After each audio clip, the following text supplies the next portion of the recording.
Teachers have read it. What's the saddest thing you've heard a student say?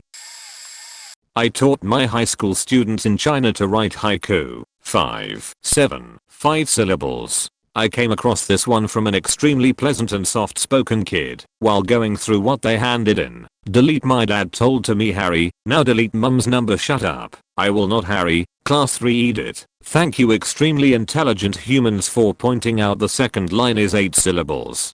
I'm fully aware. This is what he wrote and came from his here in mind and that's what makes it special. Many of the haiku I got back that were full of mistakes were the most powerful / clever / hilarious also. You'd be surprised how hard it is to learn how to break down syllables coming from Chinese especially. It might help to know that each character in Chinese essentially boils down to one syllable when pronounced.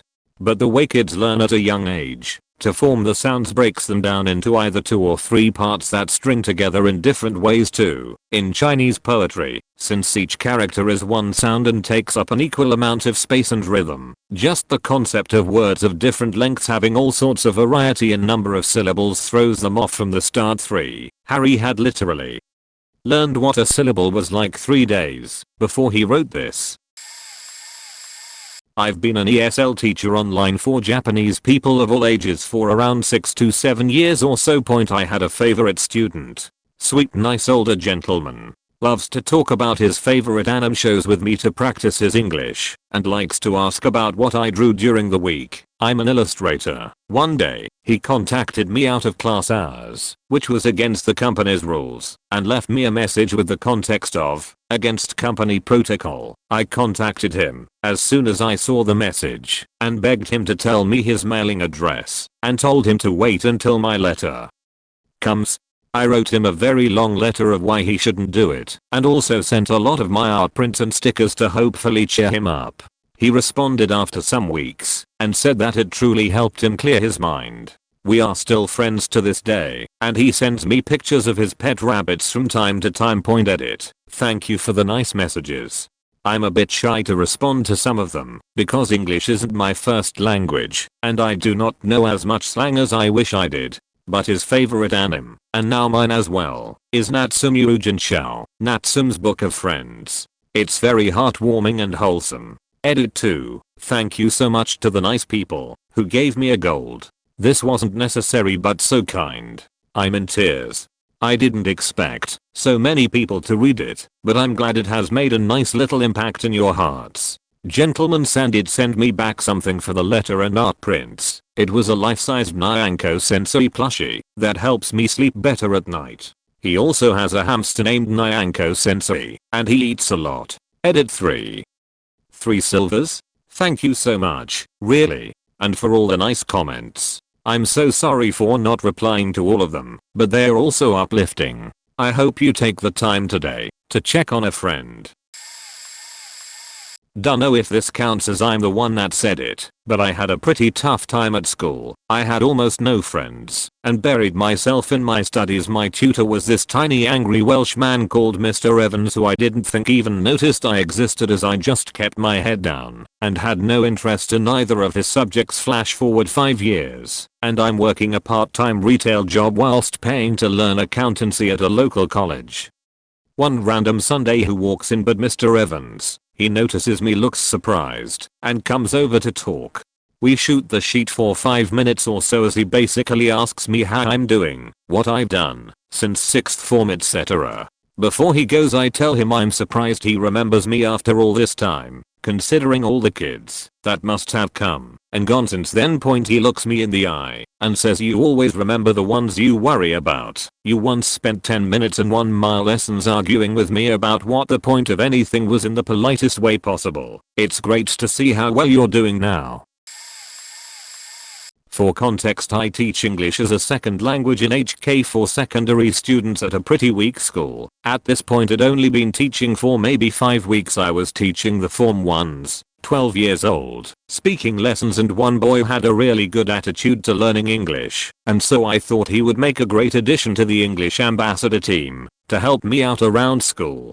When I approached him after class and asked if he wanted to join, the conversation went like this. Me, hey, name, would you like to be an English ambassador? Student, but my English not very good. Sick, me, it seems pretty great to me, and your attitude in class is excellent, and that's what's important. Student, but there are much, sick, students better than me.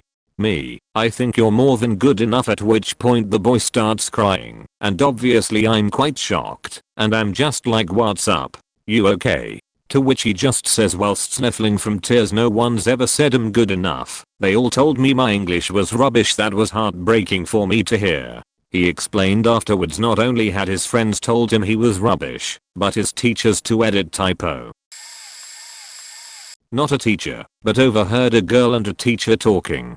We all went to a more special high school, smaller classes and more flexible schedules, and such point he was trying to give her a pep talk about all the things she could do, since she seemed depressed that day and didn't feel like doing schoolwork. Point he was saying both short-term and long-term stuff, like getting herself a treat after school to cheer herself up, listening to favorite music, telling her she was smart enough to do anything she wanted. What broke my heart was when, in response to the careers and future plans, she said my family said girls can't do that stuff. She was from a fairly middle class family, white, owned a dog, and Southern. The parents were college educated, so it was a huge shocker to hear her say that. Point talking to her later, it turned out that she was only expected to go to college to find a boyfriend/husband, so it didn't matter what she wanted to do. After that, the teachers and other students who also overheard started to look out for her more and helping her when she needed it. Point last I saw, on her Facebook at least, she seems to be doing very well, so I'm happy she's doing better. Point still makes me feel sad that some people still think that being born a certain gender, boy or girl, stops them from doing certain things. I work as a paraprofessional for kids in grades K-5, and I kind of hop around from kid to kid and help wherever I can. A lot of my one-on-one students are special education or have learning disabilities, so my approach to working with them is being open to their interests and talking to them in between work. You'd honestly be surprised how well this works, just letting them tell you about their day or fortnight or their weekend. Now, I have had issues with stuff like this with a few kids, but the one that sticks out to me is this boy in my 5th grade class. He has both learning disabilities and issues with emotional processing. He's a very large kid at 10 years old, taller than I am. One day I come into the room to find him sullen and quiet, and I ask him if he'd like to come out in the hallway and talk to me. At a bit of probing, he told me that one of the kids in his class told him he should die, that nobody likes him. At one point he just whispers, "I just want someone to love me." It absolutely broke my heart. I struggle with feelings of not feeling loved myself, so I told him, "You know I love you, right? You're my friend and I always look forward to seeing you every day." We ended up taking a walk around the school just chatting to get his mind off things, and I told the social worker. Ever since then he's been one of my best students. Yes, he still doesn't want to do his work, but he's always excited to see me, and one day, when I came to class with a pulled muscle in my leg, he helped me walk to his seat and pulled out a chair for me. It's honestly one of the moments in my life where I feel I made a difference. Edit. Oh my god, thank you for all the kind words and the silver. It's so nice to hear how happy this makes all of you. To me, I'm just doing my job by bringing kids up and giving them that positivity they also need. This really inspires me to continue what I'm doing, so thank you so much. Obligatory, not a teacher. When I was 17 over 18, I kind of made friends with a 12-year-old at my school. He was different and lots of people used to laugh at him for that and not want to talk to him or let him sit near the BTC. I wanted to be his friend because he seemed nice and friendly, and I wanted for him to make sure he knew someone was looking out for him, despite my friends 15 and 18 also making fun of him and finding him weird and sometimes annoying. I did tell my friends off many times for that, especially the 18-year-old, because he was so much older and should have known better. One day when my friends weren't on the bus, the 12-year-old came and sat near me, and we chatted about school and stuff. And then he asked me, why do so many people in my year hate me? It broke my heart. I didn't know what to say, so I said something along the lines of because sometimes, especially at school, people can be insecure and stupid. The next day, because I knew his mum worked at the school, I found her and told her what happened, and she told me that her son has Asperger's and that it can be quite difficult for him, and she thanked me for telling her and looking out for him. I kind of assumed he had ASD, but I didn't ask him because it didn't really matter. I finished school now, and I do worry about him sometimes. School is rough, especially for people with ASD. I have a few stories. The school I used to teach in hires a Muppet company every year to teach about sexual abuse. What's a private part? No one should be allowed to touch it beside you. How to report it point. So it was my first year teaching. We got the kids to the auditorium for the show. After the show, the host asked the students to stay if things from the show has happened to them. I was ready to get up and bring my entire class back to the classroom, only to realize 4 of my students remained seated. I turned to a fellow teacher, and she basically told me, "Yup, it happens." My heart dropped. My kids were 3rd graders. Another one was a struggling student, Maggie, below grade level reading and math levels. I did a small group with her, another struggling student, and another teacher. We started talking about our weekend plans and people in our families. After the 3 of us shared, Maggie said she lives with her brother and dad. And the other student asked, "What about your mom?" Maggie replied that her mom worked a lot and she doesn't see her that often. My fellow teacher asked, "Oh, so like last week?" "No, it wasn't." Maggie said it under her breath. "Last year, on my dad's birthday." We were in the beginning of the school year, like October. We also did mood meter, and when someone puts their name on blue or red emotions, we would do a big circle share. One day, multiple students felt depressed and sad. So we sat and shared, only to find out that one kid who are far below his grade level lived with his aunt's family because his dad left the family and his mom was in prison. Imagine hearing an 8-year-old tell you that my mom, she is in prison and I miss her. Other kids were being so supportive, and I got choked up. Got parents who were in denial about their kids' disabilities which prevented them from receiving reasonable accommodations. Got a girl whose father murdered the entire family, and she was the only survivor. The list goes on and on. I was an astronomy teacher in my country, one of South America, and the kid was in 4th grade. We were doing a model of the Earth in Play-Doh, and at the end we needed to cut it to see the layers. I was using a cutter, and I was the only one that could do it because of security reasons. I left the cutter on the table and I went to help a student finish the last layer. When I came back, the cutter was gone. That is bad. Really bad. So I started to ask to the kids if someone took it. I told them everything will be okay. I wouldn't make a big problem about it, but I needed the cutter back. One girl found it next to a boy. She told me, "I saw it falling from his pants." I took the kid outside, and he started to cry. I didn't know what's going on, so the conversation was this: "Me, tell me the truth. You're not in trouble. I just want to know why you did it." I just needed the cutter to defend myself and my family. "But don't tell anyone. I don't want to be in trouble, please. Don't say anything." "Me, why? Are you in danger? Something is bad at your home." My stepfather hits me every time I have a bad note from the school and hits my mom all the time. I need to defend them." "Me, it's okay. Everything will be okay." I just hugged him. I tried to not cry and ask for help in the school through teachers and psychologist. I still think about him, and that was 2 years ago. So many stories in that way, so many kids, and sometimes you feel hopeless. In my 2nd year of teaching, I had one of my 5th grade students approach me in almost tears and asked if I could talk to her outside our room one morning. I had a rough class that year, so at first I thought someone said something to her. Then she broke down and told me her stepfather had been sexually abusing her for a while and threatened to kill her, her mom and her baby brother if she told. I don't know what made her finally ready to tell someone, but I was so happy she did. The worst part though was trying to get her help right then. I remember trying to get our social worker, but she was out of the building, so I ran to my principal's office. I couldn't get in because there was a group of teachers arguing, and being catty to each other because one girl got a baby shower thrown by our superintendent and the other one didn't. So they had been saying things behind each other's backs, and it was just dumb as drama. I was furious. I had a child who was having serious issues and they were concerned about a baby shower, and who was the favorite. I'll never forget that point. Fast forward to last year and I went to the middle school and saw her. She ran up to me screaming and crying and gave me the biggest and best hug I have ever received. She's doing great now.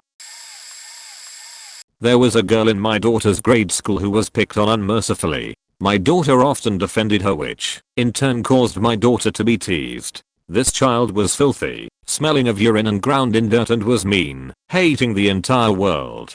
Flash forward 20 years, and I was speaking to a phys ed teacher and this girl's name came up. Phys ed teacher said in high school, she and the home economics teacher bought this child clothes and had her shower and clean up every day when she came into school. The next day, the child would come in, just as filthy as if she had never taken a shower at all. Senior year, the phys ed teacher finally got the girl to speak about why, and she told her every day, her father or her brother would rap her, and if she was dirty enough, she thought they would leave her alone. She had no friends to tell, and mom had passed away. I wonder what happened to this girl later. I would give an award to the 2 teachers who got involved, if there was such a thing.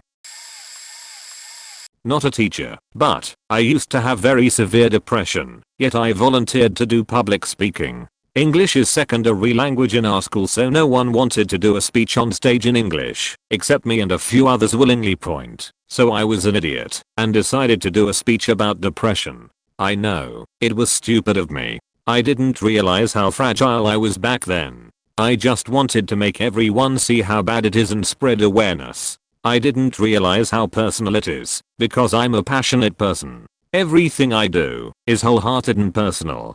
Safe to say, when people lost interest, and I swore I heard giggles or jokes, I snapped. I literally screamed at everyone, on stage, in tears, how depression is very serious, and they shouldn't take it lightly, because of how many people die by it. How it affects everyone and someone close to them might have it, and how they could be subjected to suicide, because people don't want to pay attention and know about it.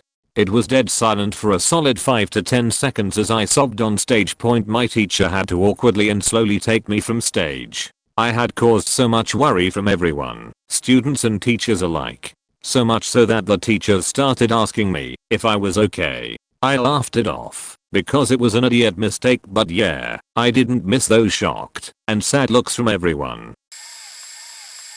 I don't know that it was a specific sentence, but as an ESL teacher I've had a number of refugee students from various countries. I'm not talking about immigrants. I mean people who have fled from their country because they would have been executed/killed otherwise. When given the chance to make speeches in class, they would open up and describe intimate details of their lives, which were both amazing and horrifying. A boy told us about how much he missed his friends who he'd never see again.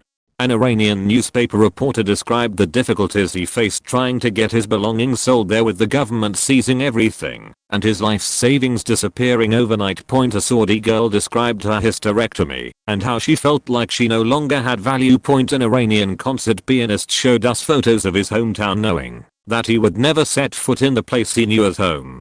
A sweet Bosnian girl described ducking behind cars on her way to school to avoid bullets. These moments teach me that no matter what I'm going through, there are people out there who have it worse, and that we should try to be compassionate. We never know what the random person in front of you might be going through. I didn't hear it, but last week a student of mine told me that another student of mine was going to kill herself because of the foster home she was in. The student that told me only told me because she and a lot of other students believed that I was the only teacher that would do something or even listen to that matter. The girl in danger was only 11. When I came up to talk to her about it after class, she broke down. She told me that they were abusive, and if she didn't want to eat what she was allergic to, she would have to sleep outside in the backyard with absolutely nothing to keep her comfortable or warm in the middle of winter, or even would have the foster parents' kids do pretty much whatever they wanted. Just last night, my lawyer is trying for me to get custody of her, so she can have food and a good place To sleep every night. Edit. Grammar. Not an English teacher lol. Edit 2. News update court starts Wednesday. Edit 3. Sorry it's late. But the two cases that happened on Wednesday and then today both went into my favor. I have the girl and now all I have to do is legally make her my daughter. My mom is a kindergarten teacher and this one always stuck with me. There was a girl in her class that suspected to be living in a motel room with her parents. Always came in with dirty clothes, obviously tired, etc. Unfortunately, because of all of the red tape that teachers have to go through, all they could really do was keep an eye on her until they had something they could report to CPS. One day, my mom's talking to her one-on-one, as she often did to try to get her to open up. The girl has obviously been instructed on what to say/not say by her parents as to not alert anyone to what was going on. But my mom asked her if she got enough sleep at home, since she always looked tired. She responded, "Oh yes, it's all I really do at home." My mom prods her, asking why she needs to sleep so much, thinking maybe she had some kind of medical disorder. The girl responded, "When I get real hungry, my tummy hurts. When I go to sleep, it doesn't hurt anymore." I can't even tell that story without losing it. Luckily this was enough to get CPS involved finally, and she was moved into foster care. My mom said it was amazing to see her become a person finally. I had this one student, 5th grade, hardworking, smart, funny, and always very helpful. Her day was coming up, and she seemed pretty excited about it. I heard her talking with another student about days and day parties. She mentioned how she never had a party. I slowly died inside. She continued and said that everyone, she has 8 siblings, would sing her happy day at home, then the rest of the day was just helping around the house and whatnot. But her most favorite part about having a day was that she got to sleep on the only other bed they all shared without having to fight for it. I was in shambles at this point. She went on and said how she really thinks her mom will show up with cupcakes and stuff for her classmates. Another teacher and I got together and decided to throw her a mini class day party. We even got her a new dress and shoes for it. The day comes and we wait for the mom, just in case she did show up. She doesn't. So in I come with pizza, cupcakes, drinks, candy bags, gifts from kids and other teachers, the works. Her precious little face, guys. So worth it. I had an 8th grader out at the beginning of my first year teaching as an outsider in a very small rural town in Alabama. The girl missed the first 3 months of school. Admin told me she was sick and to excuse the work. Around early November, she showed up and looked like hell. When I asked how she was feeling, she told me that she was fine, but the baby wasn't sleeping through the night yet. I assumed this was a sibling. Nope, it was her baby. I immediately went to admin about it, and they told me to leave it alone. I refused. I asked around, looked through old files, and talked to the girl. It turns out, my 8th grade student was supposed to be in 11th grade, but because she had been pregnant every year since 8th grade, she kept failing. This was her 4th freaking baby. As I got to know her over the next couple months, I found out that her dad was paying migrant farm workers to impregnate his daughter so he could collect the welfare check for her being a single underage mom and a check for the baby being a minority.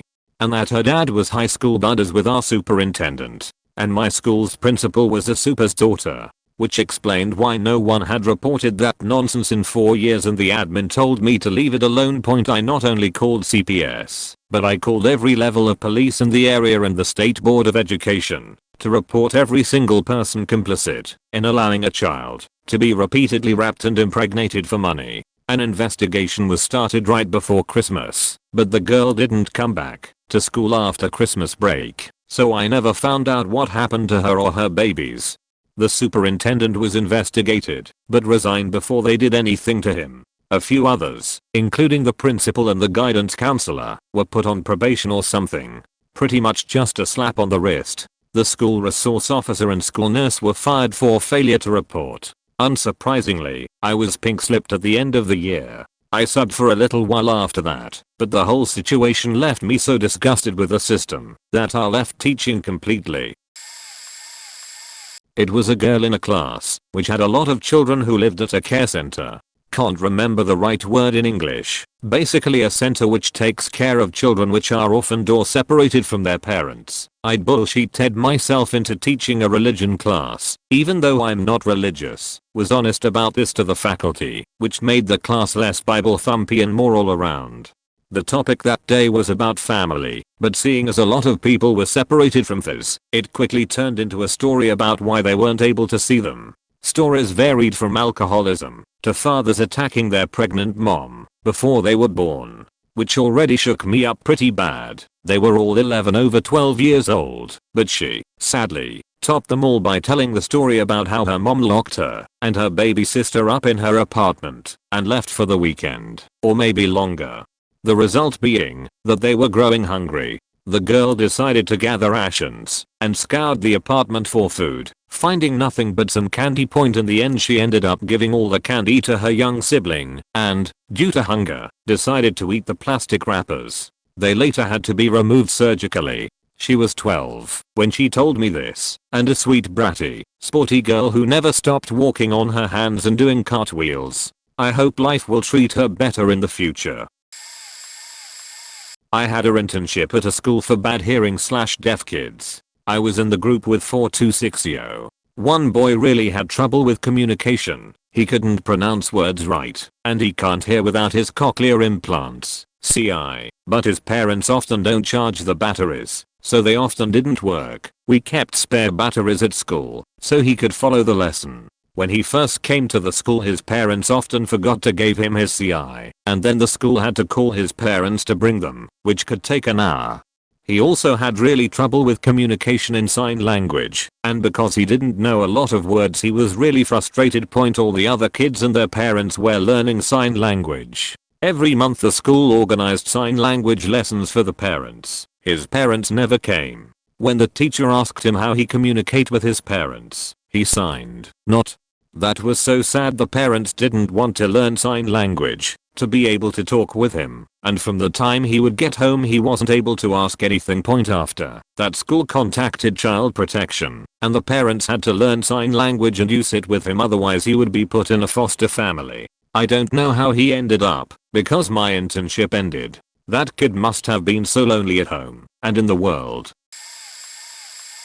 So maybe this isn't so sad, but rather touching. I'm a paraeducator, you know, the people who follow the special needs kids around and help them out. My goal is to become the best special ed teacher one day. But anyway, I was on a case with a kid that was very independent, so I didn't just help him, I tried my best to help the class. 6th grade by the way. There was this one kid that rarely showed up to class, but when he did we'd talk, and I got to know him very well. He reminded me, when I was young, he loved anime, especially Naruto, which is my favorite as well, so we'd always talk about it. One day while talking I asked why he rarely came to school. Education is important. He told me his mom asks him to watch the children most of the time, so she refuses to take him to school. He has to sneak out and take the bus sometimes. I asked why can't she watch them. He told me he wasn't sure because she was home all the time. I was furious at this revolution, but couldn't really do anything about it, but say sorry you're going through that, bud. Later that day he came up to me with a picture of Kirima from Naruto he drew for me. He gave it to me then asked, "Mr. Jard, can I call you my brother?" I got all teary-eyed and told him yes, but in secret, so I don't get fried. Lol. He was very happy. Later on that year they had a 6th grade trip to camp, and he wanted to go, but couldn't afford it because his family was very poor. I decided to cough up the $300 to pay for him, while also getting him supplies, flashlight, sleeping bag, etc. Gave this all to the principal and told him to make it anonymous because I didn't want attention for it. They gave it all to him, and he was ecstatic. It was the greatest thing to see the huge smile on his face. He instantly knew it was me, so he came over and gave me a big hug and started crying. Sadly after the camping trip he never came back to the school, and he was dropped. Miss my guy. He felt like the little brother I always wanted. I ran the anime club in my city that was super poor, and it attracted tons of super poor edgy type kids. No shame, I was the exact same at that age. Had a student who was always dyeing her hair at home with cheap dyes, and because of it her hair was super thin near the point of balding. Classic girl from my school, hand wrist scars from cutting, would sleep with anyone who talked to her, saw guy she had sex with openly laughing in her face about her falling out hair. I foolishly asked why she kept dyeing it knowing that it was causing the hair loss. She responded something along the lines of it's because I was raped a few years ago, and every time I looked in the mirror at myself I want to commit suicide, because I don't want to be me. Apostrophe was a big influencer of why I moved across the world, and will never ask students personal questions again, or get personal by running a club. I can't handle, and didn't sign up for that sheet when I got into the field. Actively looking at different careers. Literally anything seems less stressful. I was substituting a 6th grade class the Thursday before leaving on spring break. The kids are super excited because it was minimum day, vacation was about to start, and they finished their state testing the day before. I was a little lost with where some things were because the classroom was emptied for testing, so no materials or work on the boards. I had a student, Iggy, come up to me and ask if I needed help looking for things.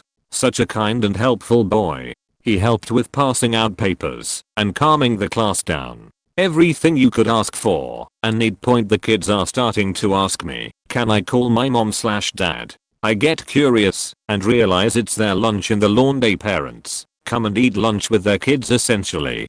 Iggy comes back to class really upset, tears down his face and his hood over his head. I asked him what was wrong, and he told me, my mom promised me she was gonna come. She knows I miss her. She promised me. Why didn't she come? I haven't seen her in so long. Why didn't she show up? This boy was bawling his eyes out. My heart hurt and I gave my mom a hug when I got home. I'm not a teacher, but I told my teacher something they wouldn't forget. Back in 8th grade I was very suicidal and had nothing to look up to as I was left alone all the time, and the only person I had was my cat. My cat died a couple of days before my birthday, and at this point I was planning on killing myself. I felt like nobody cared for me whatsoever, cause when I'd tell them they'd blow me off. I went to my English teacher that day as it was after school. My mom was once again going to be late, and I was the only one still there, so I was waiting for my mom, and after a while I got a text from her saying she was almost here, and that's when I told him with the most saddest expression on my face, if you don't see me tomorrow then I'm not here anymore. I'll be gone. I won't be here on this horrible excuse of a planet anymore. I've been hurt so many times, yet nobody seems to hear my screams or never take me serious. Well, they'll know now. I'm killing myself when I get home. I then started to head out, and I heard him start getting up and running to me in a frantic run, and just pull me back by my bag and embrace me as he would look at me with that fatherly look as he seemed terrified to even hear me tell him this. I then started to cry, and he just held me in his arms, like I was his own child. I'm like 5 foot now, so I was probably 4 foot something then, so I was like a 4-year-old compared to him. He then told me about how much I inspired him with my amazing writing skills, and how much I meant to him, and that he loved me, like I was his own child. He said he wouldn't want to lose, he wouldn't even be able to handle losing me. He then proceeded to tell me a story about how he lose one of his closest friends to suicide, and how he didn't want to lose me too. I then stopped crying and thanked him and left. Ever since then, if I ever get any suicidal thoughts I always think back to what he said to me. Thank you Mr. Morrison for not letting me leave your classroom. If he didn't stop me from leaving I probably wouldn't be here typing this out. Not a teacher, but as a student I overheard other students in my class as they planned to force a girl to read a part of the textbook loud after the break. We read passages of short stories together in our class as it was more to imprint the ideas and help us find the tone of the writing by saying out loud. This girl struggles with consecutive consonants and I knew it was some kind of sick joke. I was too shy to say much, but I shushed them because their chattering was annoying me. It's a 8 AM college course. I didn't want to be there, and whisper voices are grating in the morning as it is after the break and we continued the chapter. The girl volunteered herself to read it. I thought she had been forced to by other students. She struggles with it, stumbled over words and eventually finished the page after a lot of effort. Students laughed at her, but she didn't say anything. After class, I was packing up my stuff and overheard the professor asking her if she would prefer to practice her reading aloud outside of class or privately, as there seemed to be bullying. Her response was that she didn't mind the other students because she has always had a speech impediment after her car accident. She said that if she didn't keep trying to fix it, then her mother would have felt bad for the accident more so than she thought she did. Our professor said that her mother would be proud of her, no matter what, and her response was that she knows because her mom is always watching over her when she is in class. Her standing up and doing it despite the taunting was her way of showing her mom she was strong. I wish I had tried to make friends with her. She was very inspiring, and I hope she is making a name for herself.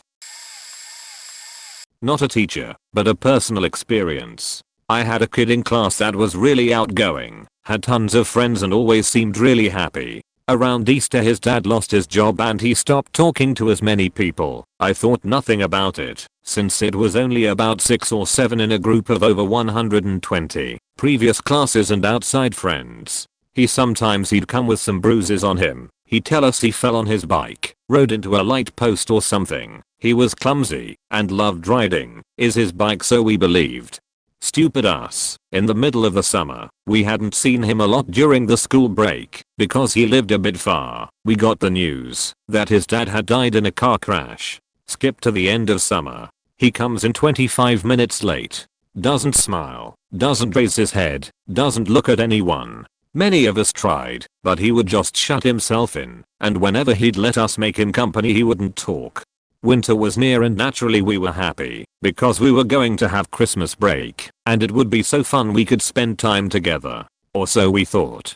First week of break he goes missing. We look everywhere for him, but he seems to be nowhere. We start suspecting he ran away. The police stopped searching hoping he'd appear when least expected. Portugal doesn't have the best cops. Christmas Eve afternoon I was out with friends trying to calm our minds. Wasn't the first person to go missing, only returning weeks or months later. We were all sitting on one of the benches we would normally sit in together talking about previous experiences, and a friend says, when he comes back I'm going to kick him so hard he changes ethnicity. Another friend says, when he comes back he can still hug me back. Couple of minutes passed without us saying a single word and just looking at the ground and holding our tears. It's now been 2 years and we had no news of him ever again. If you're out there, you know who you are. We miss you.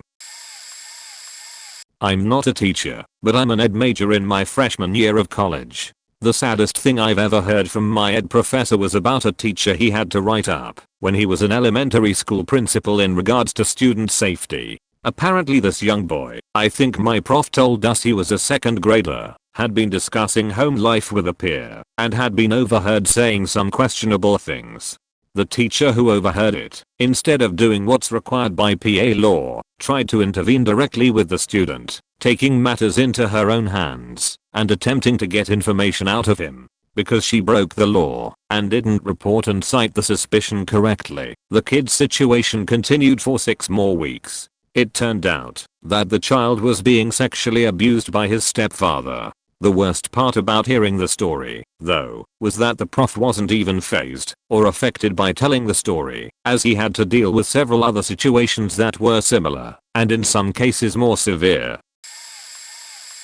I know this is a long one, but this moment changed my perspective on teachers/professors for the rest of my life. Not a teacher, but I'm a student. I have a story that's the opposite of this question that may be insightful. So going into my senior year, I took APS, Environmental Science. My teacher always appeared so enthusiastic, caring, and down to earth, even eager to help her students learn.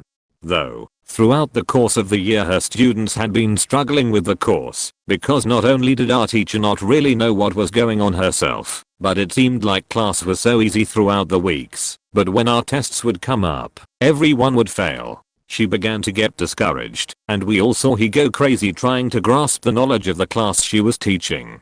To put my teacher's situation into perspective, She was in love biology. She actually wanted to teach app bio, but the administration at my school had forced her into teaching app environmental science for God knows why. She had to get certified and take extra classes or she would be stuck teaching freshmen for the rest of her career, and she definitely didn't want to do that. For all of her college career she focused her studies on biology and its relationship to the medical field, and sadly, she did not get to obtain her dream career of being a doctor, but she was pleased teaching students about what she loved. So, suddenly having to take in a class she basically knew nothing about compared to something she cares about deeply broke her heart. Like I mentioned previously, she tried everything to teach herself and us the content of the course, but it seemed like nothing worked for either of us, and suddenly one day it showed. She walked into class with her head low and gave one of her famous speeches on life. Usually they're hopeful and give all of her students a lesson to live by, but this one was different. She looked at us for a brief moment as she stood in the front of the classroom, and then looked down again and began to cry so subtly. She explained to us that it broke her heart that she hasn't been able to provide us with the education that we deserve, as she believes we were all the brightest students she had ever encountered. She degraded herself for not being able to answer insightful questions about the topics we were covering. She tore her spirit to shreds when students slowly started to just give up. She told us of many instances when she lost sleep trying to help herself, help us. She finally looked up at us with tears in her eyes and said these words verbatim to our class: "Have you guys ever woke up hating your life because you can't even do your job correctly? I feel defeated, useless, and most importantly unmotivated." Hearing those words come from my teacher broke my heart, because I knew her commitment to knowledge and her strive to encourage students to be the best they could. That day we did not receive a motivational story, we received the doubtful nature of humankind.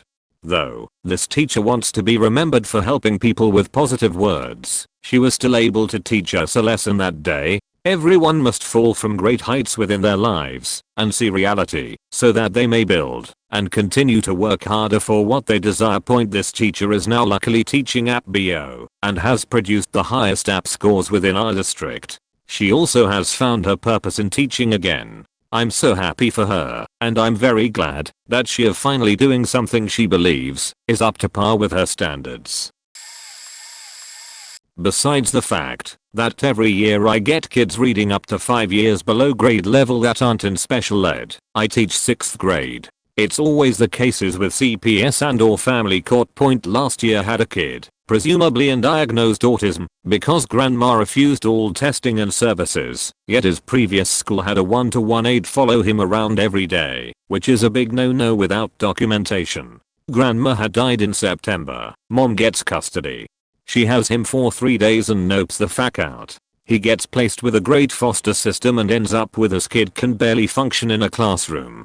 Can't/won't sit, wanders around, says weird shit, yells/screams, fights, you name it. We put him with honors kids, get him an aide, fosters get him therapy, couple of months of routine. Kid is hardly ever in trouble anymore. See foster mom in the office. She'd just come from court. Judge had granted custody to BO dad, who kid had met supervised 3 times as dad just got out of jail. She was picking him up to transfer him, as dad lives in different school zone. I just lost it, sobbing in the next room. This kid was getting help for the first time in his life, and they were ripping it away because of blood. Never trusted CPS, but this killed any faith in the system. Also, have 2 kids this year. Parents who abuse them while younger, yet parent gets every other weekend visitation. WTF. The custodial parent, if they refuse to force kid over to parent that abuse them, documented by police, etc., could go to jail. The system is so faked.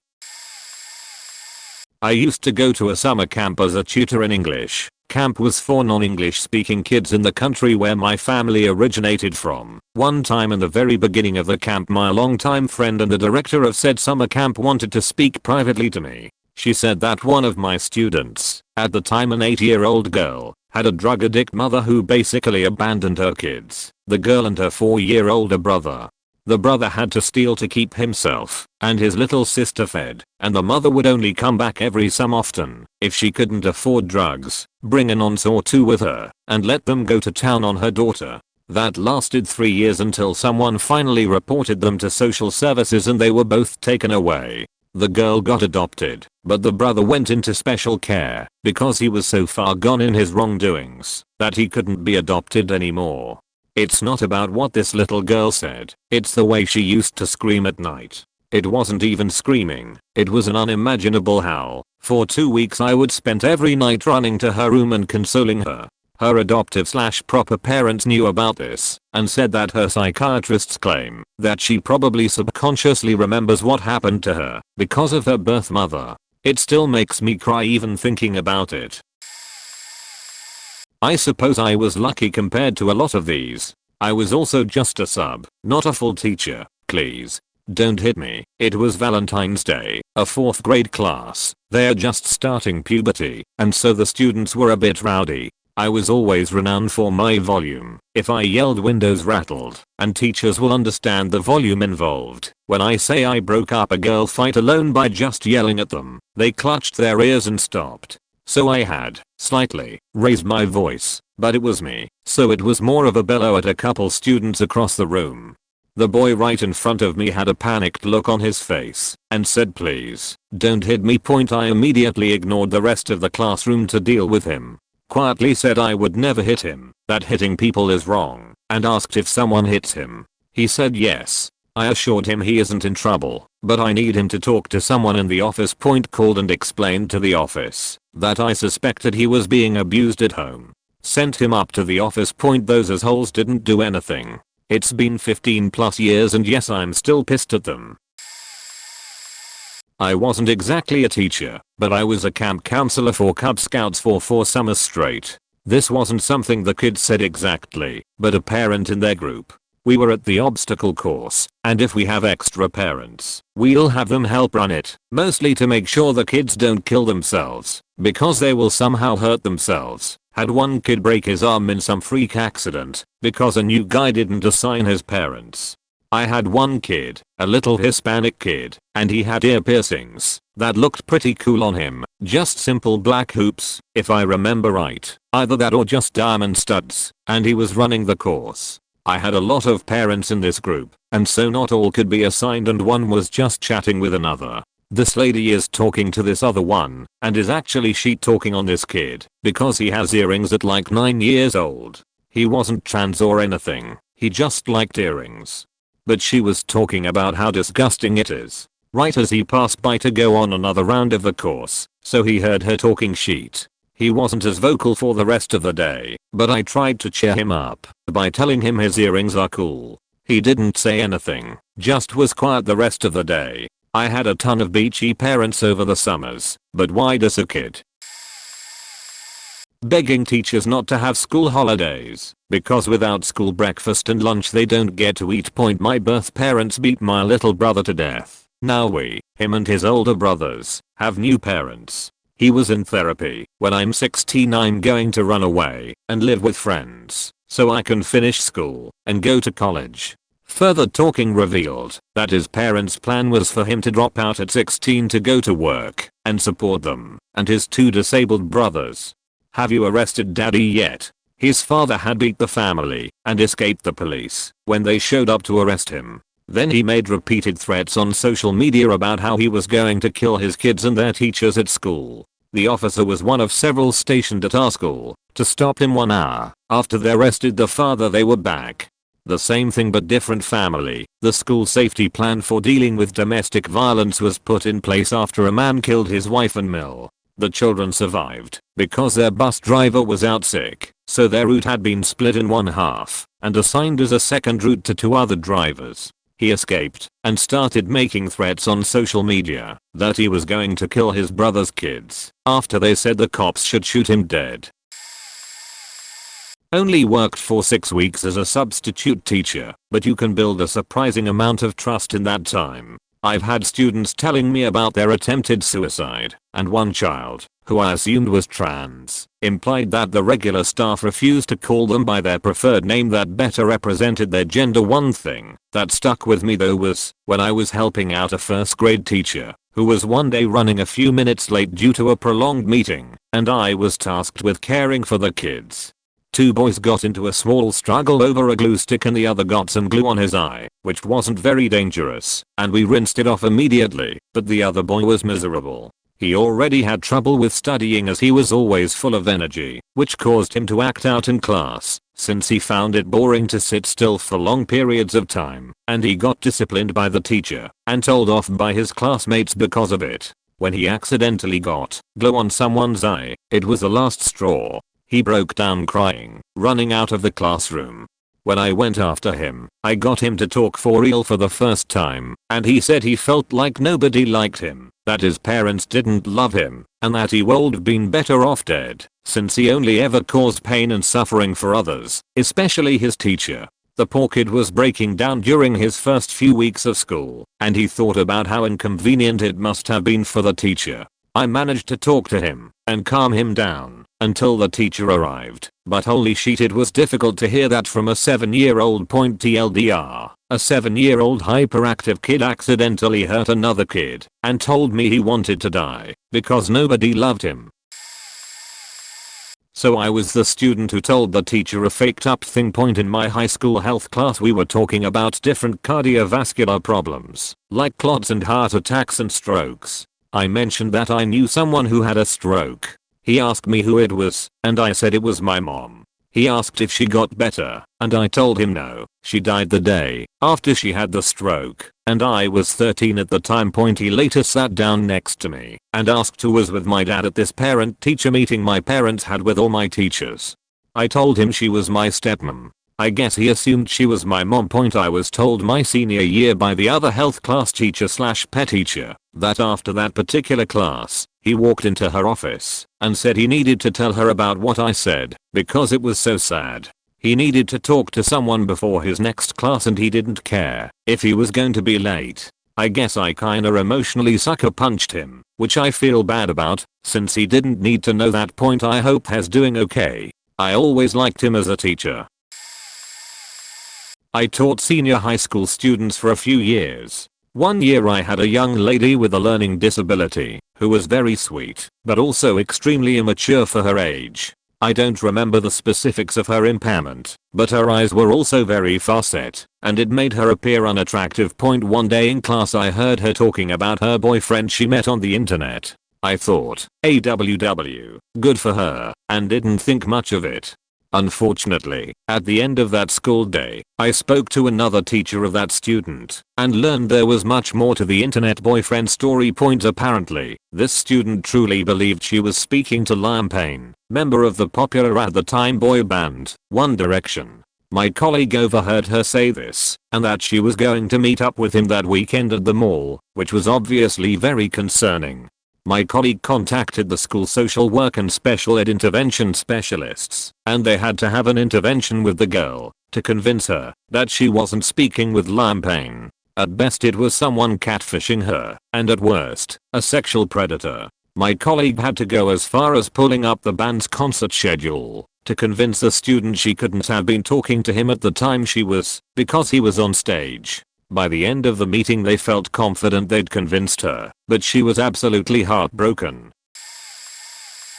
Not a teacher, but a childcare worker. I was in my living room and heard this lady screaming out the front of my house. Went out there and there was this little puppy begging for me to pick him up. And then further down my driveway there was a lady punching and hitting her giant Amstaff who had a strong bite on this little sausage dog's neck. It took a while, but we eventually got the bigger dog to let go, and I took him to the vet.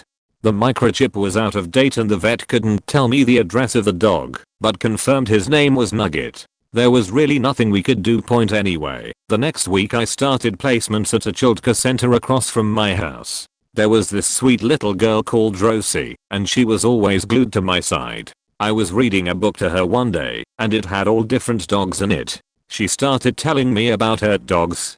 I have 2 sausage dogs. They're both brown, but one went missing, and she started to get super sad. I asked her what her dog's name was, and she said Nugget. My heart sunk, and I quickly had to change the subject. I still think about it to this day. I wasn't in any place to speak to her mother about it, because I was just a student, but it definitely confirmed that the Nugget never went back home. not a teacher, but I worked with kids at a youth club. We had a snack room for kids to spend money on during the lunch hour. Everything was $1, so most of the kids told us they saved their allowance for it. There was one 9-year-old kid, who we'll call Joe, who usually bought snacks during lunch. When I saw him not leave with the group of kids to get snacks, I asked him what was up, since he went almost every day. He told me his dad took the $20 he saved up from doing chores and gardening for his neighbors to bail his mom out of jail. He told me his mom and dad would often get into physical fights in front of him. A few days prior, he said his mom got taken to jail because she tried to stab his dad and Joe had to stay with his aunt. And, in turn, he said his dad felt bad and wanted the mom back at the house. I was so pissed at the dad for taking his son's hard-earned money. We weren't supposed to give the kids money, cause you give one money and the rest start asking, but I did anyways. I only had a $10 bill on me, the rest was on my card, so I gave it to Joe and told him to go buy snacks or save it for his allowance, and that it was our little secret. He looked at me and cried, hugging me. He told me I cared more about him than his actual parents. Ever since that day, Joe would ask to be my helper as a sort of payment for me give him $10, which he didn't need to do. He was the sweetest kid I had ever met. I no longer work there. College got too much for me to have a job, and I often wonder how Joe is doing. TLDR. Kid's mom tried stabbing dad, mom went to jail, and kid's dad took his $20 allowance he earned to help bail the mom out. I teach at a private middle school. The kids' families are wealthy, but most come from narc money and laundering. I had a kid tell me that she was sorry about not finishing a project of my subject because the Mexican army stormed into her house looking for her father and her siblings and her basically ran away with what they could and forgot their school backpacks. Her father was taken to prison and she has been struggling a lot with anxiety and anger. I'll let her take breaks and walk outside if she needs it. We had a long conversation once, and I told her about my youth growing up without my dad and my drug-addicted mom, and about how sometimes the situations in which we have to grow up aren't fair to us, but that we can make a better future for ourselves someday anyway. Another student was crying in the back of my class one day and I asked her if she was okay. She told me that her mom and dad had recently split up, and her dad had promised to go see her. She had called him and asked when he was going to pick her up, and he promised to go that same day. She had waited for him all day and night and kept texting him asking how much longer, but he had replied I'm on my way over and over, so she kept waiting, but he never showed up. She had been crying all night and couldn't hold it in class either. Then she told me why. Do you think my dad doesn't want me anymore? And it faking broke me. I've had more stories, but those are the ones that have made me cry badly at home. Buried butt. I volunteer in my kids' lunchroom one day a week. Open stuck thermos, dismissed a bathroom, give stink eye to noisy groups. We are in an affluent white area of town, but our school has a busing partnership with a neighborhood that is not, so we get a bus full of token minorities and can feel good about ourselves. So I'm doing my regular rounds and a second grade girl raises her hand and wants me to open a Ziploc bag for her. 5 minutes later, it's open an apple pouch, then pudding cup. The other volunteers nudge me and she always does this. She can do it herself. Why bother kinda way. I figure, whatever, and keep helping her. Months go by and this is now a thing for us, and she's added in her arm around the waist kinda hug every time I come over. I add in a causal shoulder pat now, and then one day she sees me, jumps up and runs sobbing to me, and throws herself in my arms. I'm stunned and look to the official lunchroom staff for guidance, and they point to the bench in the hall. I sit and let her sob in my shoulder, as long as she needs. She mumbles something about my being the only one who cares about her. The next week, she's not in the lunchroom. I figure she's out sick as crud is going around. Another week and she's not back. I snag her teacher at the end of the day and ask about the African American girl in her class who hasn't been at lunch lately. I didn't even know her name. Apparently they were a highly mobile family and had to move due to privacy regulations. I probably shouldn't have even been told that much and never knew where she moved to. I'd drive a long way to open a Ziploc bag again for her. God bless all the teachers in the world. I don't know how you do it. You really should be sainted and highly compensated. This probably isn't what most people are looking for here, since it's not dramatic or graphic, but nonetheless it was somewhat shocking and saddening to me as a well-educated adult. A few years ago I had a student in her mid-40s, far older and more mature than my average student. She was a great speaker, particularly because she already had a great deal of the confidence necessary to speak impromptu and in front of crowds. I had the class to write and deliver a short speech, based on a selection of news articles I'd provided. The one she selected involved the suppression of religious minorities by the Russian government. 30 or so seconds into her speech it became clear that she fundamentally misunderstood the subject matter. She said that the Russian government had violated the constitution. I took her aside after class to voice my concerns. Perhaps, I thought, she had simply confused the Universal Declaration of Human Rights with something else. As it happened, she believed that the entire world followed, or at the very least was bound by, the US Constitution. Such a belief suggested a total disconnect from the way the world actually works, and with an election on the horizon it really upset me. Presumably she was simply an outlier, but that our educational system failed her so fundamentally really put things in perspective. Not a teacher, but I was a student. My dad had died less than a year ago. It was his birthday and I just looked blankly at the wall during the whole first hour of class. The teacher then asked me to come see him after the class was over. Wednesday morning. Had to go home after that to talk. He asked me if I was okay. I broke down crying, told him it was my dad's birthday, but he wasn't there anymore. That I didn't saw him for 2 years, before seeing him for the last time 3 days, before he passed away. That I didn't even said then, that I loved him, and it was now too late, that I was feeling so bad about it, and for not expressing my love towards him, when he was there, that I wanted to die. This way I could see and tell him everything. My teacher just hugged me, until I stopped crying. He then called my mother, and, as she couldn't leave work early, asked her if he could stay with me, until she got out from work. She agreed. The teacher took me to the cinema, and bought me an ice cream. He told me I could stay home the next day if I needed, and he would just mark me as unable to attend class, and pass the test for personal reasons. I'm truly thankful to him. He was the best teacher I've ever had. I bought him a lightsaber toy at the end of the year as he was fond of Star Wars, as a way to say him thanks. Not a teacher, but I work maintenance in a school, not janitorial. One of the kids I've come to know the past few years, I'll call him Jay, is wandering the hall before class looking lost. It's a Monday, we all felt like that. I engage him, and ask how his weekend was. Now, Jay is a bit on the slow side. Not horrible, but special needs for sure. He tells me my dad died last night. I pull him aside and ask if he's okay. He just tells me that he didn't know what else to do, so he came to school, high school level. I sit with him and talk to him a bit, share stories about our fathers. I told him about how I felt when my dad died, and that it was okay to cry, that it was a healthy thing to do. He stood up and says he's going to be late for class and goes on to gym. I found one of his spec ed teachers on the way to the counseling office and told him what happened, and he ran to find Jay in the end. He got some help dealing with his loss. He isn't the same kid as he was the Friday before, even a year and a half later, but he's making his way.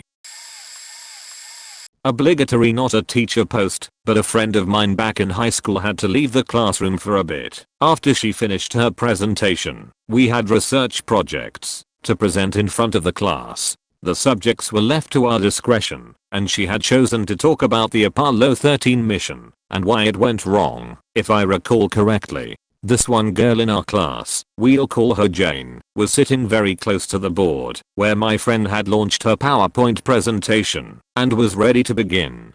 Jane was known to be a beach and to talk shit behind people's backs, sparking insane rumors about others, and being overall an absolute asshole of a person, and she'd act all sweet with everyone, as if she never said those nastiest things. I was sitting directly behind her that day. When the teacher signaled for my friend to start, Jane turned to her friend and said something along the lines of, "Oh my god, she's talking about space and astronauts. She's so boring, she should kill herself."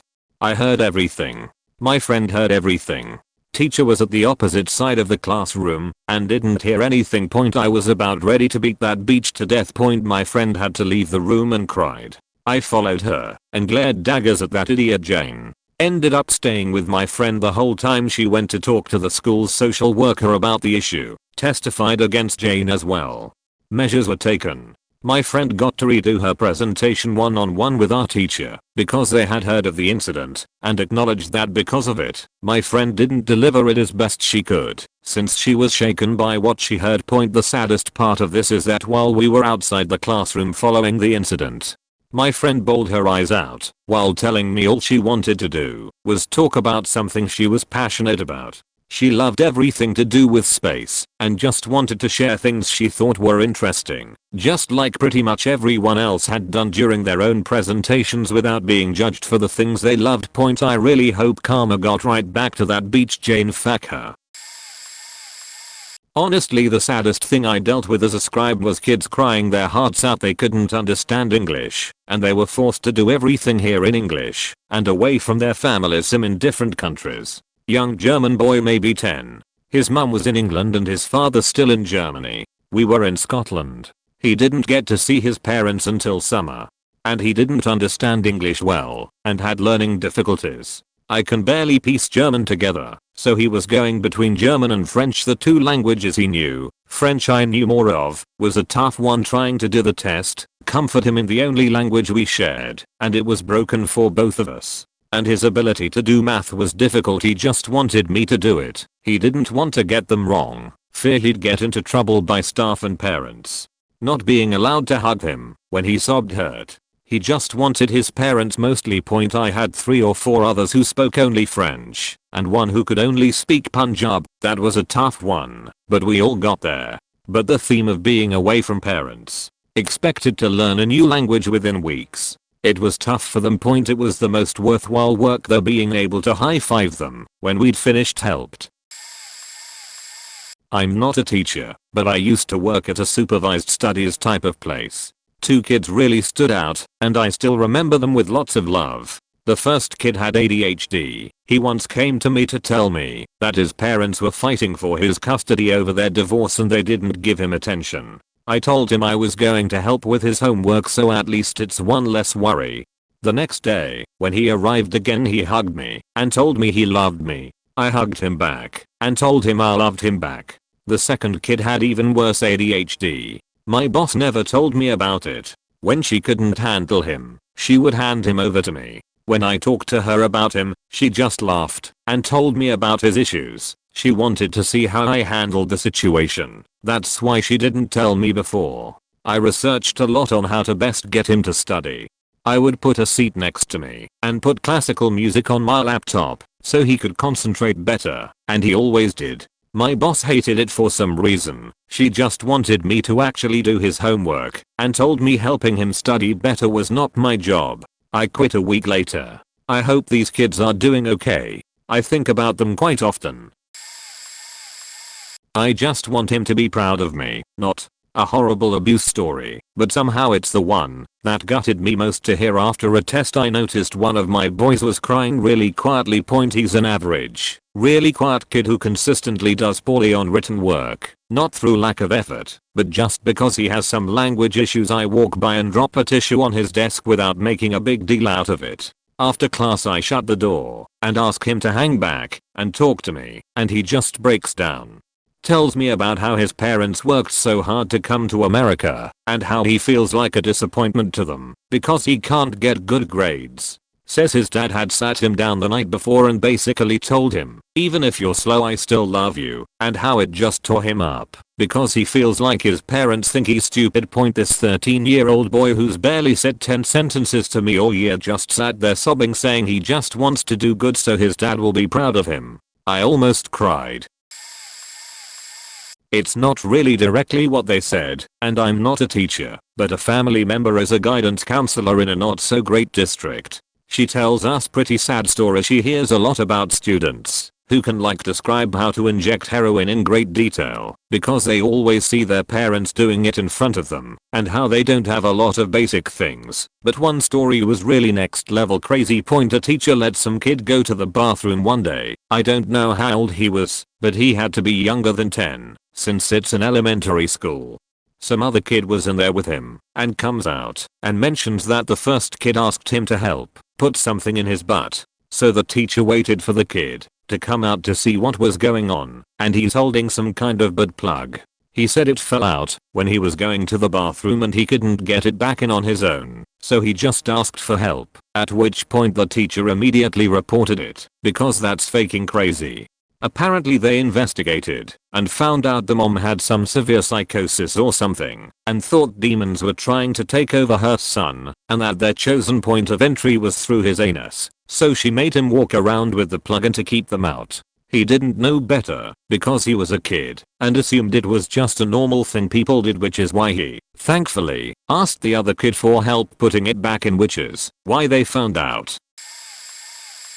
Not a teacher, but when I was 16 I volunteered to help out with teaching the younger classes and helping the other teachers keep an eye out on breaks because the schoolyard was far too large for the 3 teachers assigned to keep an eye on. There was this 12-year-old boy. He was always incredibly shy and did not want to be touched. The teacher had always just accepted it as a mild case of autism, as the parents claimed. One day in the summer we went swimming with the class and the kid refused to go into the water.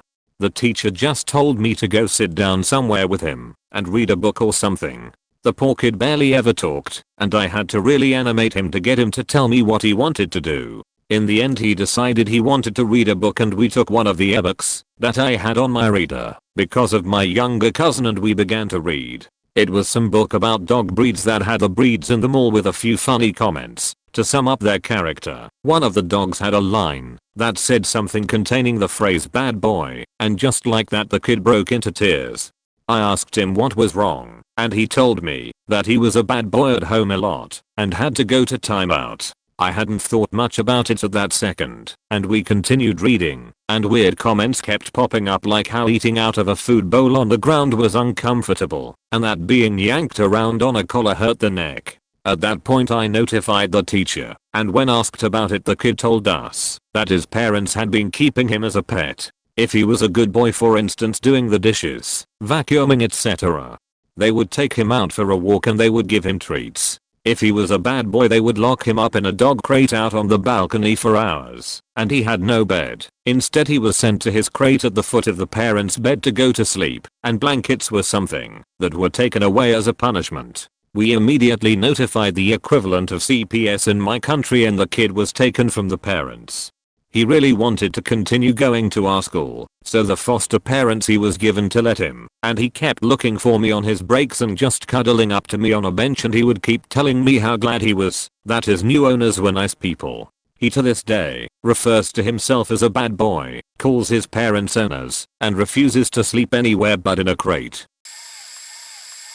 If this thread isn't sufficiently depressing, let me tell you about my worst job. Not sure if they still do, but back a few years, kids in grade schools across the land had to write standardized essays. These had to be graded, which was done by a firm I worked at for a few months between undergrad and grad school. The essays came with different prompts in different regions. One I remember well was The Mouse Detective. 5th graders in several states got a picture of a mouse holding a magnifying glass and were asked to make up a story about it.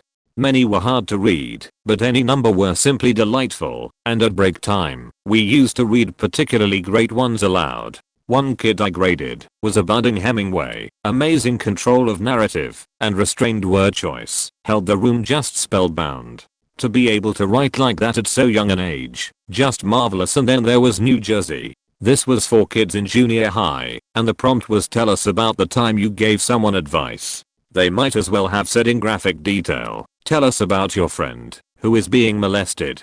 These were simply heartrending to read, and it got so bad that soon an unofficial rule was in place. Get 3 of these in a row, feel free to take the rest of the night off. I thought myself made of stern stuff, but twice at least, I left early. It got so bad that we eventually had to set up a liaison with the New Jersey cops and a special table for the actionable ones. If they named names, gave credible details, or indicated ongoing abuse, it went on the table. There were around 100 folks reading essays on any given night. People were constantly walking over to that table. Cemeteers Point, faking New Jersey.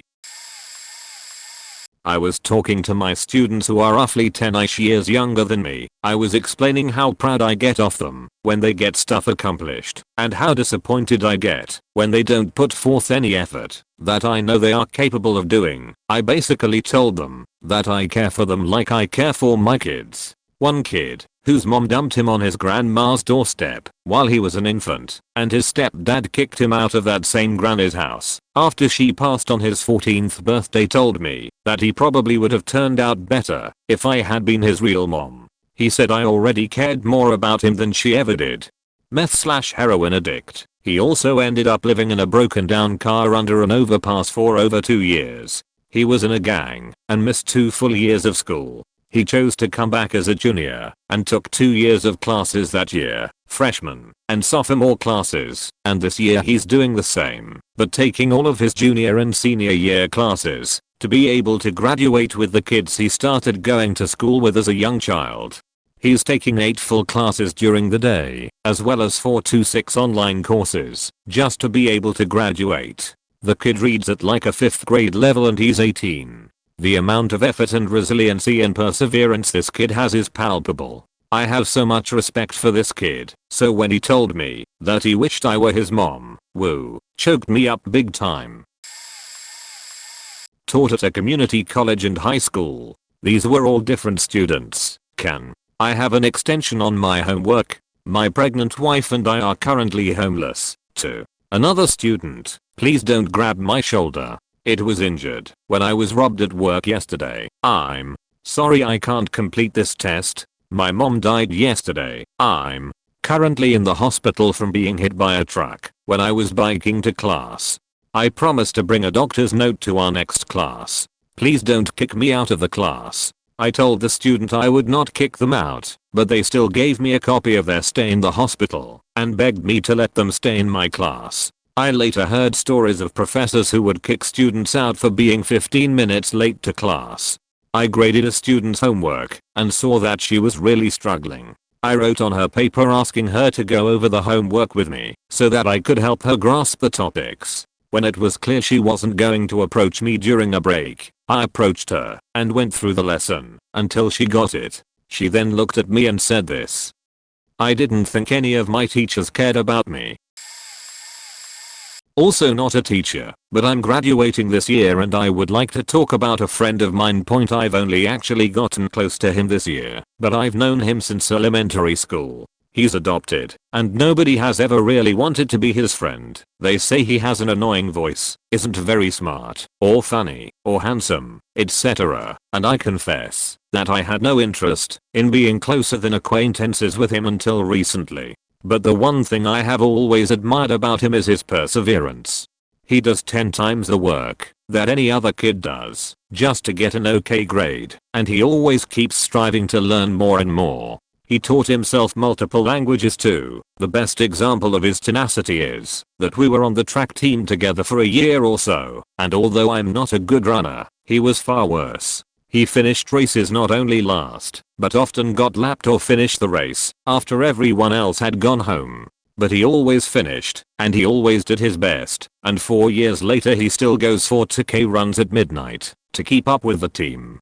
I really admire that drive. What made me sad was in getting to know him better recently, I learned that he also works 5 nights a week to pay his parents $700 a month in rent. And let me specify that we live in a very upper middle class area. His parents are not poor, but they make him, a 17, recently 18-year-old, work daily to pay them $700 a month to live there. And then, worst of all is that they constantly belittle him, beat him, and tell him that he is a failure and does no good for the family. His sister joins in too, and the family has specifically made up a word for faking things up using his name as a verb. What really breaks my heart now is hearing him earnestly ask me, am I enough? Am I stupid like everyone says? Do you think I could go to med school? Or saying I don't work hard enough. I know I'm not good at anything. You've had it worse than me. He knows a bit about my abuse as well, but I can assure you his life seems much worse than mine to me. It makes me so sad because I don't know how, other than just telling him, which I do, to let him know that he is much better of a person than most people I've met, and that he is probably the hardest working person in the whole school, and that maybe he isn't academic smart, but he has so much more potential than any lazy kid with a high IQ point. It's just so sad to hear that despite all of his work, nobody, not even his parents, has ever told him that he is good enough. Not a teacher, but in the 5th grade one of the kids in my class went through probably the saddest sheet anyone I know has. A couple years beforehand there was a massive ICE raid and his dad got deported. I later found out that he and his mom only weren't, because they had hid under the trailer where he lived. Anyways, so we did this thing in class every week, where we had to say one good thing about the week, and one bad, if we had one. We went around, and when we got to him, he was so happy, because his dad had made it back, and it was the first time in 3 years he'd seen him. A few weeks later, when we did the same thing, he said that nothing that week was good. His dad got killed. This kid just saw his dad for the first time in years, and then as soon as he was back he got shot outside of their trailer. And he was still at school, because he had nowhere else to go. His mom was working a minimum wage job to support 4 kids, and couldn't take time off from work, because she was trying to put food on the table. It hurts my heart to this day. Not a teacher, but my family friend who is a teacher told this story once. Here it is in her words. I teach high school English for freshmen in a nice city, so the kids there were mostly great. At the beginning of the year, I made each of the students fill out a personality sheet, so I could get to know them. This one girl, let's call her Elena, wrote that she was a teen model, in training and does pageants. She was perfect for the industry. Tall, beautiful, lean, and a great personality. She was a very promising model. She had to transfer out of my class for schedule reasons, but would come visit pretty often. Over the next 6 months, you could tell she was getting skinnier and skinnier, but I never brought it up, since our conversations were only about 5 minutes at maximum. One day it was raining, and her parents were going to be about 20 minutes late for pickup, so she stayed after school in my room, and we had a conversation. I asked her how modeling was going, and she said I quit. Obviously, very surprised, I asked her why, and to even more shock, her response was I'm too far for the industry. Of course, I'm surprised because she's super skinny, and I think it's her coach telling her to lose the pounds, because that's what usually happens. So I start telling her about coach pressure, but she interrupts and says it's not my coach, it's my parents. So long story short, she told me that her parents were fat shaming her for years and freaked out when she gained 0 pounds and 50 pence. They forced her to stop modeling and was only allowed to eat 550 calories of fruit and vegetables a day, but only from 8 AM to 4 PM. If she ate more, she was hit with a belt. CPS was called and put her in a group home. She will move into my house as my foster child next month, May, if parents are proven guilty. This story still brings me to tears.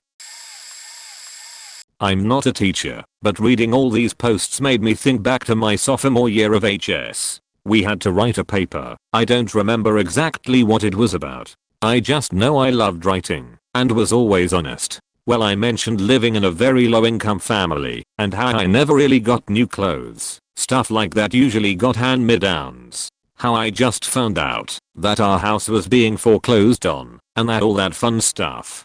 I really wish I knew what exactly the topic of the paper was. Anyways, I got my paper back, and my teacher wrote on it "See me after class." I almost didn't stay cause I thought I did something wrong, and got super anxious about it. Well, I stayed, and my teacher asked me some questions, and stated that she really appreciated my honesty in my paper, that she was sorry I had to deal with all of that at 15. She said she wanted to help me get some new jeans, and handed me a $20. I told her I couldn't accept it, just super awkward about PPL giving me money or gifts. She stated that she insists and wanted to help me how she could. She suggested I go to Play-Doh Closet and get me something new to me. I cried, she cried, and this moment is something that has stuck with me always. So to all you teachers that go beyond to help your students, we remember, thank you.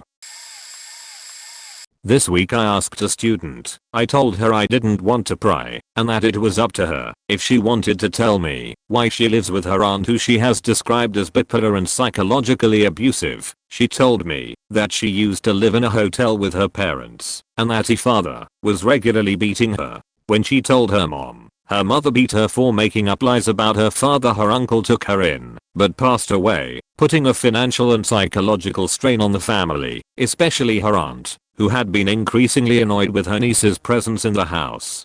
The aunt described herself as stuck with my student in a recent email. My student now works 40 hours a week between 2 jobs, including her regular high school course load. Today, she came to me and apologized for not being in my first period class. When I inquired, she told me she worked until 6 a.m. at McDonald's to make sure they had enough to pay the bills. She then sat down and silently began her MacUp work, not bothering to complain to me or anyone else.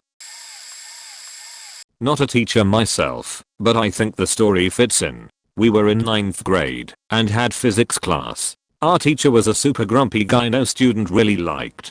That day he called one of the girls, let's call her Lisa, to the front to question her about last week's class. Lisa was super smart, always full of energy and fun to be around, the kind of girl every boy was in love with, but that day she just looked dead inside. She went to the front, but after he asked her the first question she just said not today, and sat back down. He didn't question her over it, but asked her to stay after class. We later found out she had been rapped by her dad. Her mum was in prison for some drug-related crime the day before, and our teacher immediately guessed that she needed help, and after talking to her accompanied her to the police. Her dad was imprisoned, and she lived with our teacher's family for a while. They had kids our age. I met him a while ago, and he is such a lovely man. We just didn't like him because he was super strict. Not me, but my girlfriend is student teaching art at an elementary school. There's this girl in one of her classes, let's call her Ruby, who has issues communicating and following directions. My girlfriend says she shows signs that it's clear she has some form of learning disability, possibly ASD, but her parents refuse to get her help. The school is in a rural area, so it can't afford an aid for an individual student. One day Ruby is having a hard time paying attention and isn't following directions. My girlfriend sits with her in hopes to get her on track. I think they were learning what textures are when Ruby asked her something along the lines of, "Are you mad that I'm stupid?" My parents are. A less sad story, but still, a younger boy, maybe 2nd grade, was having a discussion about his teacher having a mustache with my girlfriend and fellow students. No idea what the context is that lead to this. My girlfriend says that her dad has a mustache too, and a big beard. Well, the boy responded to this statement with, "My dad has beards. My mom says Jed drinks too many beers though."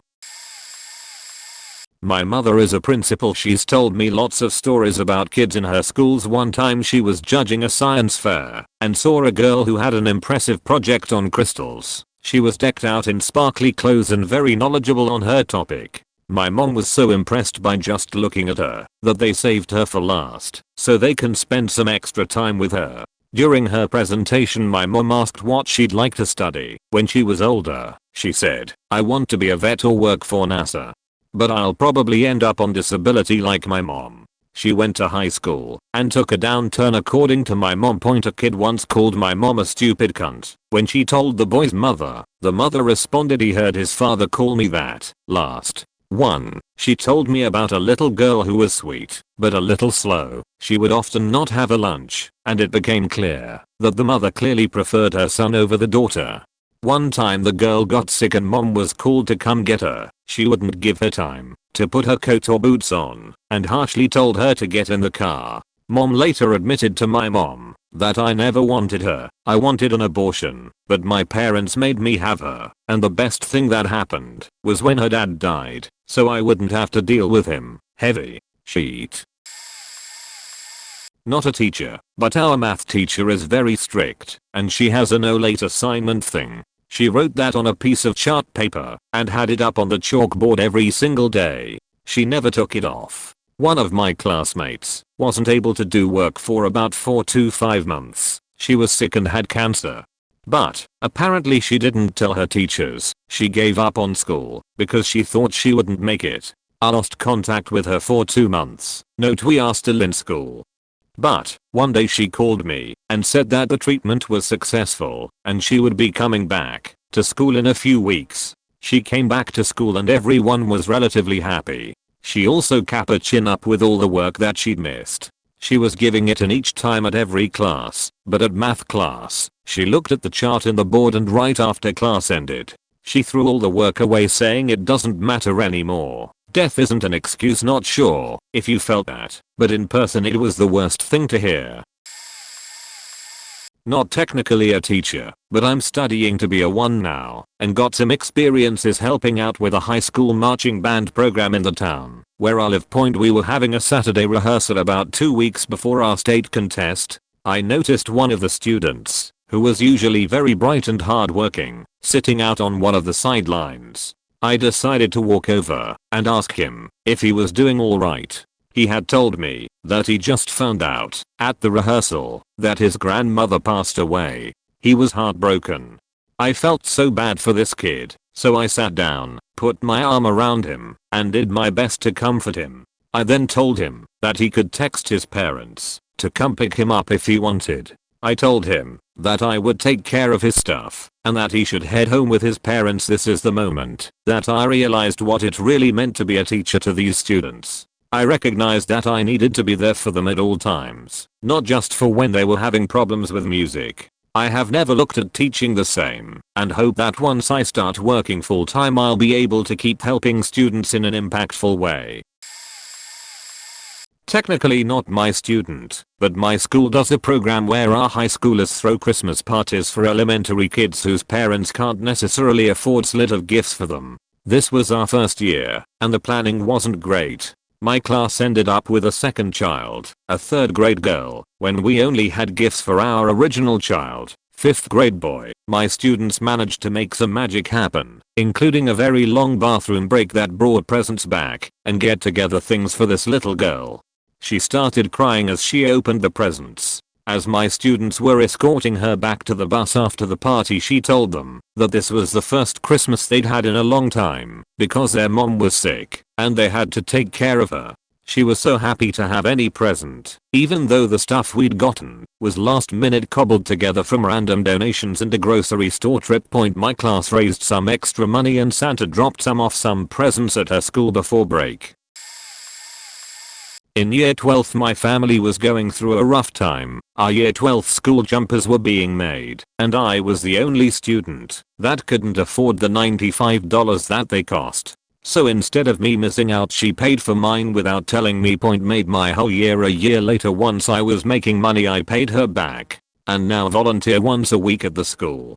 Last year we set up a recycling project where we collect cans and bottles. This year we are developing a wetlands. Out of the money we raise from recycling, 50% goes to creating the sustainable wetlands and the other 50% goes to a grant to help 2 students out with any school related expense, including food. Last year we helped 2 students with a $15,000 grant. I'll always remember the 15-year-old girl that got one last year. She spent $1,000 on a new laptop and $500 on books, pens etc. and used the rest on buying lunch for some of the less fortunate kids. Because of this, our school now provides lunch to each kid, whether they can afford it or not. All they need to do is let a teacher know or see the canteen ladies at lunch. Really late for this, but I needed to get this out. I'm on a throwaway, as friends know my main account. I'm a college lecturer in the UK. 10 years ago I had a young lady come to my class at the start of the year. She was honestly brilliant, very intelligent, and had a great passion for my class. She reminded me of myself when I was her age. I could tell at the start that she didn't trust me. You could see it with the distance she put between herself and I when we were chatting about classwork. And on our first guidance meeting she said everything was great and she was really happy. I knew this wasn't true. You could see it in her eyes. But she would turn up every day to class and was only late twice in the whole year. Eventually, during the second guidance meeting, she told me she was suffering with depression and my suspicions were confirmed. I asked her for how long, and she said, since she was 12. It broke me that someone so young could be struck with life like that. As time went on, she would come to me and talk to me. When she was done by the end of the year, we had a good relationship and she was almost like a daughter to me. In between the 2 levels of the course, she decided to go travel for a year. She had been planning this for a while and everything was arranged. I was excited, and so were other staff members who knew her, because we all thought this would be amazing for her. When traveling, she fell ill. She was flown home to hospital and I went to visit her. She slipped into a coma and never recovered, passed away 3 weeks later. I found out the next day when working I had to cancel my classes for the day, because all I could do was cry. She was so wonderful, and if she had been able to progress on to the next level of the course, she would have gone on to be amazing. And I'm sure you would have heard her name point at her funeral, which was standing room only. Her brother handed me a letter which was addressed to me, told me they found it when they were collecting a teddy from her room to go to the hospital. I read it. When I got home I opened it. It read, "Dear Op, you have given me so much this year and I want to thank you for that. I have never had a teacher I could trust like I can with you. Not once have you given up on me. Even when I was making stupid mistakes in class, I learned a really long time ago that life isn't fair, and as a result I thought life couldn't be good. But in your class I found something I love. I can't wait to come back and continue studying. It will be great, I know it. I really hope that I'll learn from my year out, and who knows, I could be a happier, healthier person as a result. Sorry if I was a pain this year always coming to you. I see you as a dad that I have never had. Thank you. To this day I carry the note in my wallet, and it is still stained with tears that I cried reading it. College meant so much to her, and she never got to finish. Live life to the fullest you can. She had a bucket list which I got a copy of, and out of the 20 things on it, I have managed to do 8 things for her, which include skydiving. Not a teacher, but back when I was in secondary, Argentinian high school, I was a TA and helped the teacher out with some stuff. I frequently had to stay late at school to around 6 p.m. and by that time only the staff and other TAs would be present in the main building. In the secondary buildings, there would be a huge group of after-stay kids. So once, my teacher told me that she needed more supplies, a stapler and graph paper, I think, and the closest supply closet was in the other building. So while on a hallway next to the room with the after-stay kids, I heard crying coming from a janitor's closet. Me, being the curious teen I was, opened it and found a 9th grader bawling her eyes out. She didn't actually notice me, so I just kind of awkwardly stood there. After a few minutes, she stopped and looked up. Obviously not wanting to seem like a creep, I just said that I heard her and if she was alright. Turned out that she had had depression for the past year and had considered suicide.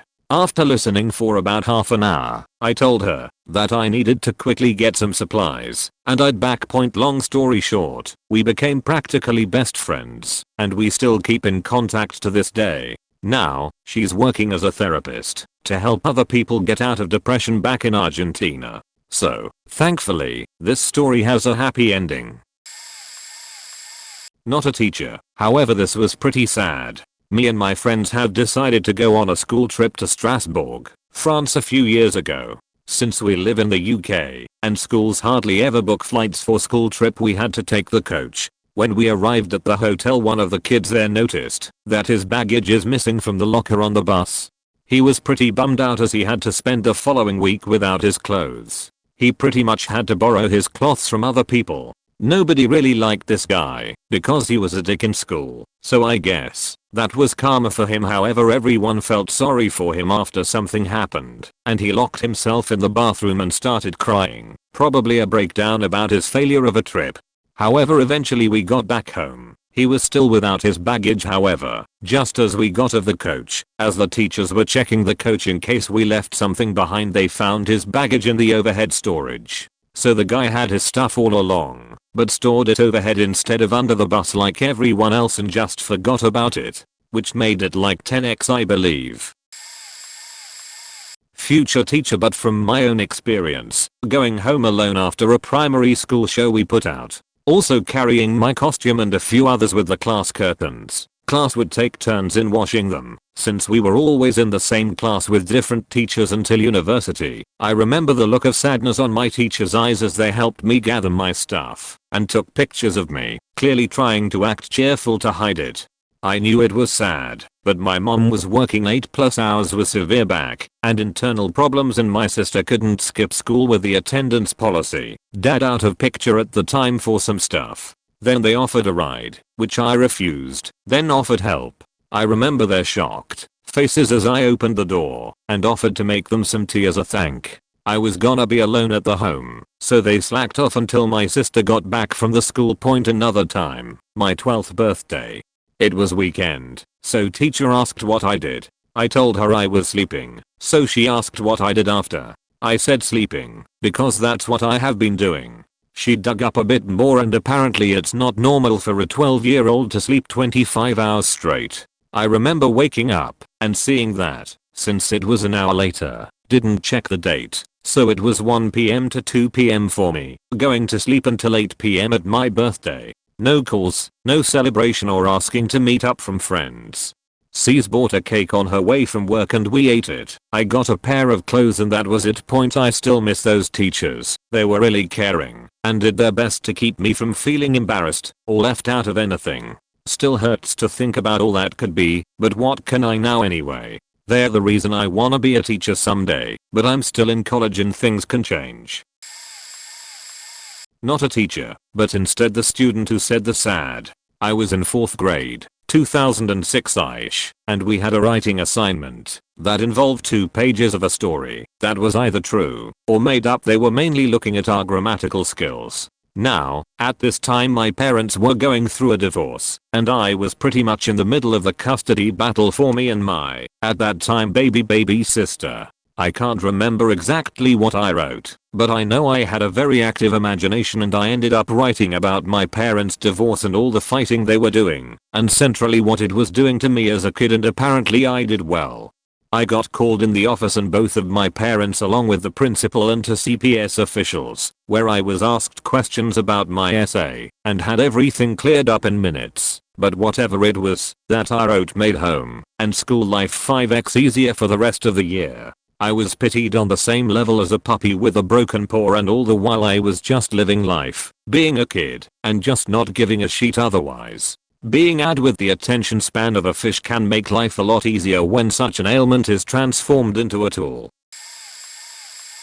Don't know if this counts, since I was the student. My parents were often too stressed with more serious issues to listen to me. I just stopped talking and felt like a burden for not being perfect. One night in high school I had really bad anxiety and insomnia and had fallen asleep instead of doing my French homework the night before, so I tried and failed to do it lunch. I was breaking down. I went to the office to call my dad. The thought of facing this teacher with unfinished homework scared me so much. I ended up crying and hyperventilating over the phone. The bell rang for the next period to start, and the principal came over to me. I assumed I was in trouble and hung up the phone and started apologizing, saying I'm sorry. The look on her face was so sad I will never forget it. She just said, no, it's okay. Are you okay? In that moment I just paused and started crying even harder. Up until that moment I just assumed that teachers weren't supposed to / required to care about students. It just didn't occur to me that I worth worrying about until this woman asked me if I was okay. I'd never heard that from a teacher before. She sent me to the counselor and called my parents, and I was pulled out of school for the rest of the day. It was surreal. All of a sudden these feelings I was having weren't normal and I mattered. That principal has since retired, but writing this makes me want to find her and really thank her.